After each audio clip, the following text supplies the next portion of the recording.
Yesterday's well-marked low pressure has weakened into a low-pressure area and moved away from Telangana. The shear zone now runs roughly along latitude 20 degrees north between 3.1 kilometers and 5.8 kilometers above mean sea level. A low-pressure area is likely to form over north and adjoining Central Bay of Bengal around the 11th of September 2021.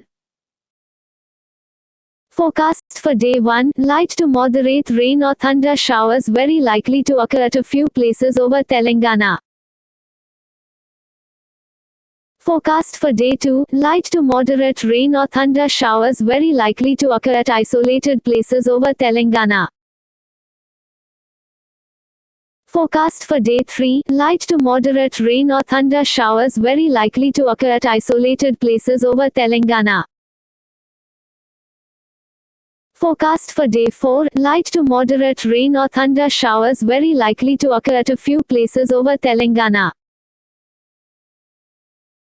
Forecast for day 5, light to moderate rain or thunder showers very likely to occur at many places over Telangana. Heavy rain very likely to occur at isolated places in the Adilabad, Kumaram Bhim Asifabad, Mancherial, Pedapalli, Jaishankar Bhupalapalli, Mulugu, Bhadradri Kotagudam, Khammam, Mahabubabad, Warangal, rural, Warangal, urban and Jangong districts of Telangana.